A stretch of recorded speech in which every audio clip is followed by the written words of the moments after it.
datang di Batam, di kawasan Vietnam Camp. Di belakang je. Bukan, kita tak masuk kat dalam tau. Okey. Kita jangan masuk dalam Vietnam Camp. Kalau kita masuk dalam Vietnam Camp, memang kita ada pakai permit lah, ini polis punya approval, sana pun semua ada. Tapi kalau yang kat belakang ni, insyaAllah tak ada. Situ selalu apa? Apa sejarah ataupun orang penduduk kata kat sana apa? Sana yang punya jaga kawasan situ kan. Dia cakap itu laluannya ni lah, Ratu. Oh, sana. Sana satu daripadanya. Okey. Kedua, memang banyak orang pernah nampak yang kawasan situ lah. Dan orang-orang sana memang takut nak pergi kat situ. Tapi macam kita-kita ni kan, kadang-kadang tak betul kan nak pergi juga. Kadang-kadang macam berada hati. Oh, kat sana Dia kawasan mana? Dekat kawasan Vietnam Camp juga? Belakang je. Kita tak masuk pintu Vietnam Camp. Kita berjalan lalu belakang je. Oh, okey. Itu satu. Kemudian lagi satu, kita kena pergi keluar kat jembatan nombor 5 belakang, terus kat situ ada satu jalan masuk. Hanya orang sana tahu. Orang sana tahu Bukan tu je tahu. Ni kiri-kiri. Tak, saya jalan. Oh, jalan. Itu dekat sana tu ada satu tempat yang dikatakan penduduk sana pun dia cakap situ ada satu kuali, kawah lah orang cakap kawah. Dan dalam kawah tu ada harta karun. Ada harta karun Ini orang sana yang cakap. Itu daripada zaman Jepun. Yang ditanam dekat situ, kawasan situ lah. Dan memang banyak orang nak cuba ambil. Semua tahulah kalau benda-benda harta ni kan. Orang kata yang kepercayaan kat sana ada harta terpendam Ya. Okey. So ada juga tak orang cuba nak orang kata nak cuba nak mengambil ke apa ke? Ada. Penduduk sana cakap ada yang cuba, tapi lepas dia fikir tak sampai 2 jam kena pikul balik. Oh, pasal dia tumbang. Ada serangan lah. Ada serangan. Tapi masa tu saya ada kat sana. Saya duduk betul-betul kat bawah muka makhluk apa benda lah. Saya duduk kat bawah. Ada waktu tu ada rekod tak? Test ada rekod? Ada, budak-budak ada ambil. Budak-budak kawan-kawan saya yang dekat sana ada ambil gambar. Tapi masalahnya bila diorang sampai rumah, diorang buang itu gambar pasal diorang ketakutan. Dan bini-bini diorang nangis. Bini-bini dia? Bini-bini diorang nangis tak kasi simpan tu benda. Oh, tak kasi simpan satu apa? Gambar tu lah. Gambar tu lah. Boleh macam terngiang-ngiang gitulah. Lagi pula macam takut terbawa-bawa laki dia bawa balik ke. Macam gitulah. Tahu lah orang sana pun ada sikit. Tapi kita pun ada rencana nak pergi sana lah Yes InsyaAllah lah. Bila kalau TS nak pergi sana kalau tu? Kalau semua okey, maybe Ogos, September. InsyaAllah lah. Kita dah check ni semua kan. Tapi memang ada boleh yang boleh tunjukkan laluan kat sana lah Boleh insyaAllah kan. Biasa pasal apa? Untuk dekat sana tentang transport, kalau kita kena bikin permit semua, itu tak ada masalah, insyaAllah semua boleh juruskan. Boleh. So apa dekat sana tu lah, saya pun dengar pun macam nak pergi juga, nak tahu juga macam mana kat sana. Dia ada rumah kosong ke, ada perhutanan ke apa macam? Dia tepi laut, kemudian ada macam rumah yang dah pecah. Oh, ada rumah kat sana? Dah pecah tapi. Dan tempat macam semak. Oh, dekat semak. Waktu saya dekat sana tu, tujuan saya masa tu, saya tak boleh berbual pasal harta karun tu. Pasal saya punya tujuan masa tu hanya nak tengok tempat tu dan nak cuba panggil benda-benda yang kawasan situ keluar, termasuk ratu lah, kalau dia nak keluar. Oh, dia dekat dengan laut lah. Kat sana ada laut jugalah. Yes, belakang dia dah laut. Jadi waktu tu saya kat sana, yang bawa kita pergi sana, dia ada ceritakan lah. Dia cakap sebetulnya kat sini memang ada harta. Jadi kita nak tujuan kita dia nak suruh kita juga ambil. Cuma saya cakap dengan dia tak boleh. Pasal apa? Tujuan saya nawai itu saja ke sana masa tu nak ambil footage. Jadi kita tak boleh sekali macam berbelah kan. Saya bercakap dengan dia, insyaAllah satu masa saya akan datang balik. Yalah, betul lah. Pasal itu pun saya pun nak pergi juga TS. Pasal apa? Bila dengar cerita macam gini kan, dia memang ada jugalah gangguan sana, banyak lah. Banyak. Itu salah satu tempat yang terbaik di kawasan apa, lebih baik daripada Vietnam Camp atau apa?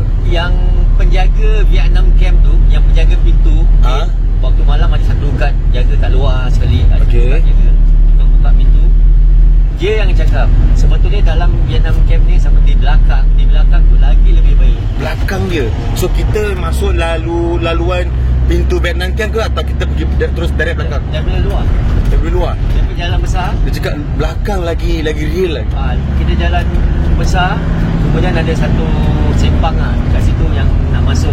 Kat situ dia punya jalan tanah. Ada sikit, kalau lecak, hujan kan, lecak lah. Oh, gitulah. Saya pun nak pergi juga. Tak, memang waktu saya pulang daripada Batam masa tu, memang saya dah ada nak pergi lagi sekali. Saya dah bilang yang tukang jaga sana, insyaAllah kita jumpa lagi. Okey, waktu TS pergi sana, apa pengalaman? Ada suara, ada orang ketawa, ada orang apa? Okey, benda putih terbang tu ada. Memang clear? Itu clear. Dekat daripada jauh tu, tempat jauh uji nyali, ada satu bayangan putih. Pasal kita uji nyali pakai gamilan. Kat tepi laut situ, saya ada bawa gamilan, kita ada pukul gamilan kat tepi laut. Kemudian yang pertama tak sanggup, budak-budak EPT. Tak sanggup. Kemudian yang kedua, gamilan bawa daripada Singapura ke sana. saya beli gamilan, saya bawa pergi sana. Betul, saya ada gamilan. Betul tak? Jadi bila kita dah test dekat sana, dah nampak, memang betul ada nampak bayangan putih keluar masuk. Kemudian ada satu benda putih terbang. Itu pun nampak. Tentang bunyi-bunyian tu banyak. Kemudian itu salah satu budak EPT ada nampak dekat pokok warna biru terbang. Itu pun nyata. Warna biru terbang. Itu pun clear. Habis diorang pun ada macam terperanjat jugalah. Ada terperanjat. Ada.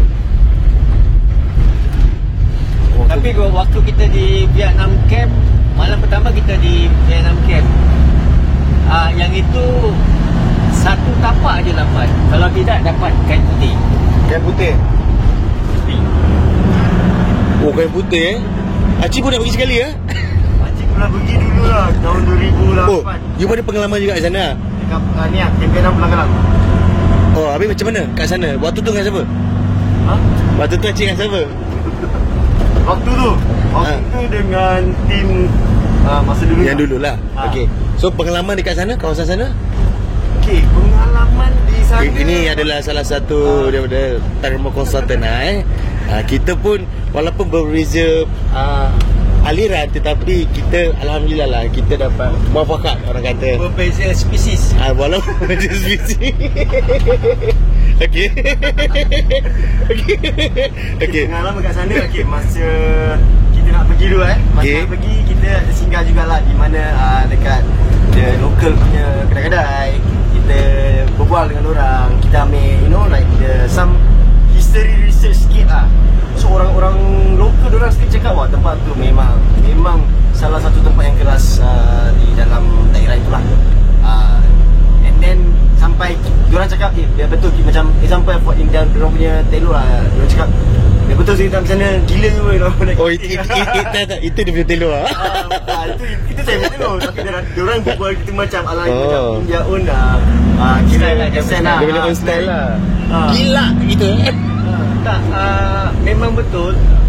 Yang waktu saya di sana juga Dajit, yang budak-budak pergi dengan saya tu, orang rumah dia orang tak kasi pergi. Nangis-nangis. Bila tak ada, dia orang nangis. Tak kasi pergi. Tapi yang EV tapi pasal dia orang tengok saya punya pasal ada 5 budak ikut. Yang lain tu batalkan. Waktu pergi tu ramai. Waktu pergi tu ramai lah. Cuma yang orang rumah dia orang kan dalam 5 je. Pasal apa dia cakap ni pakcik ada tau. Takkan kita nak biarkan pakcik lah. Bila dia cakap gitu je, dia pergi. Dan saya pergi pun dengan budak-budak EPT lah. Oh, EPT. Oh, itulah saya pun dengar pun macam best kan. Nak pergi juga ni kan. So Acik kalau pergi sana memang ada juga dengar suara ke apa ke macam ni. Kalau waktu dulu itu how many years back? 2008 2008 lah. Dah lebih 10 tahun lah untuk. Wow. Okay, tempat tu masa tu I think kalau nak ikut dari segi aliran modernization dulu masih lagi tak se-modern sekarang lah. Tapi masa kita pergi, kita pasang kamera ke depan rebu, kita adakan subjek. Ada subjek untuk nyali. Subjek tu kita lontarkan kepada diorang punya community, tapi dia tak berani, and end up we put out one of our crew lah. I tell you the effect, energy was quite heavy. Serious. And then one of our crew dah macam dah rasa seperti ada malu-malu lah. And then pokok-pokok semua dah start, dia goyang tu macam-macam, tak ada angin tak ada apa, tapi pokok tu goyang lah. And daripada base sampai ke subjek. Daripada base sampai ke subjek? The whole area was actually responding to kita punya uji nyali punya eksperimen waktu tu lah. Okay, so habis macam ni suara-suara? Suara ada suara orang mengilai ke? Orang campak batu ke? Suara, kalau Acik blended call back, suara Acik tak dengar. Tapi apa yang menjadi satu Kelipat ke imbasan ke? dalam kamera ada macam bayangan putih di ada satu water tank. Water tank Dekat atas water tank tu kita nampak seperti ada macam kelipat putih dalam bentuk bujur bulat lah, oval shape. So kita kalau dikatakan mungkin pocong, tapi dia bukan orbs, bukan. Dan dia berdiri kat situ quite lama, and then after that dia macam boleh nampak dia punya hilang dia tu bukan hilang mendadak, tapi lama-lama macam malap, and then wow, it's like dim, and then it's just gone lah. Boleh nampak lah, boleh rasa dia punya energy lah. Pengalaman Acik sekali sendiri memang rasa dia macam lagi cabar daripada kawasan Singapura ke atau apa? Terus terang Singapore I will feel that tak berapa tercabar. Okay, let's say go to the mainland orang cakap, ada orang pernah cakap, tapi kau dah cover pulau ke? Singapura banyak pulau. Betul ke Singapura tak cabar? Singapura banyak pulau apa? Apa yang tak cabar? Example lah yang boleh masuk Pulau Ubin dah pergi, Sengkang dah pergi. Ini yang important, Pulau Tekong belum Pulau Tekong saya dah pergi. Dah pergi Acik dah pergi dah. Dah pergi? Yalah, kerja kat situ Habis dapat jugalah, rasa pastikan okay lah, still pada Acik tak terlalu cabar. Kalau nak katakan antara Singapura and Indonesia or Malaysia, Indonesia yang paling mencabar. Yalah. Kedua Malaysia, betul. yang ketiga Singapura. Absolutely. Ini pandangan saya jugalah kan, pasal based on yang one of dia punya sebab Singapura ni too many people and too many lampu. Itu satu. Indonesia tempat je hutan banyak, semak banyak, gelap. Itu dua. Atas banyak makam juga kan. Hutan kadang kita tak tahu makam panjang, makam pendek, di berjalan ada makam. Kalau Malaysia pula dia setengah lah, api banyak dan setengah tidak. Jadi dia punya kedudukan tu, kalau tempat gelap, tempat mistik, memang makam banyak, itu ada. Tapi kalau lain tempat tak ada. Tapi Indonesia nak katakan cool home, tempat situ kebanyakan semua ada. Kebanyakan Kebanyakan betul, kadang saya berheran apa kenapa mungkin because of tempat sejarah dia ke, ataupun dia punya manggis dia ke, macam energy ataupun keturunan ke, I don't know how you can Kalau kita macam pandangan Acik macam mana? Pandangan Acik ada history of Indonesia itself. Indonesia tu dia punya tanah dia tu first of all kita pernah dengar empire Majapahit, di mana diorang hebat, kebal dari segi ilmu. And diorang punya tempat lokasi tu, diorang punya kepercayaan juga ada dari segi makhluk-makhluk mistik seperti Nyai Nurul Kidul. So all this makhluk mistik ni diorang will actually to me lah, they will create the location ataupun area tu dengan energy diorang. Misalnya kata let's say kita kalau kat rumah kita tak ada apa kan, tapi kita kalau let's say kat rumah gelap, lain rasa kan, kita akan rasa. So this is what I'm trying to say lah. Mungkin there's a form of EMF energy yang diorang create, Wallahu a'lam, that it's something lah. It's something. Okay. Secondly, if I can tambah, boleh. pada Acik, ampun lah. Okay, for example, kita ambil satu kawasan di Pulau Besar, Melaka. Melaka, okey. Pulau Besar. Di Pulau Besar, dekat tengah-tengah atas ada satu bukit. dekat situ ada satu batu besar. Correct. Batu besar tu dah dibelah. Yang orang panggil itu Kamat Alias. Batu belah lah Kenapa jadi gitu? Waktu si Alias ni dia belajar ilmu, dia berzikir-zikir kat situ, kemudian dia test ilmu dia hingga batu tu pecah. Saya dengar dia tumbuk ke something like that lah. Batu tu pecah dua, macam terbuka. Jadi dekat situ sudah jadi satu dia punya sejarah dan juga satu dia punya keramat. Okay. Keramah kat situ lah. Pasal itu salah satu wali kan. Jadi yang kita ni ambil tempat situ, kerana kita lanjutkan, kita duduk situ, kita zikir, kita cuba nak ambilkan itu yang banyak benda-benda ni datang. Jadi itu tempat jadi yang baik datang dan juga yang tak baik datang. Tak semestinya yang tak baik lah ya. Yang baik mungkin kurang. Dan ini saya cakap terus terang lah waktu saya dekat sana, saya sampai pukul 1 pagi, memang saya ada nampak yang tak baik. Oh, okey. Dan saya sembunyi kat tepi batu. Pasal apa? Diorang bikin sama apa macam yang kita nak bikin tau. Orang kita ni nak duduk sana, nak mohon, nak minta sesuatu kat situ, benda tu pun sama. Cuma kalau kita nak naik atas tu, ada semak, ada bunyi rimau atau ada binatang jalan depan kita, itu bermakna kita lebih baik pulang. Pasal apa? Diorang nak pakai tempat. Itu tempat. Oh, nak pakai itu tempat lah. Bukan kita je yang hidup, yang ini nyata, yang gaib pun nak pakai itu tempat. Yeah. Jadi selalu bercanggah lah. Okay. So macam-macam boleh terjadi kat situ. oh, okey. Okey. Sekarang kita sedang pergi ke sebuah lokasi lah. Kita nak reki saja untuk aktiviti akan datang. So korang standby dan video-video semua akan dikongsikan. Terima kasih. Assalamualaikum warahmatullahi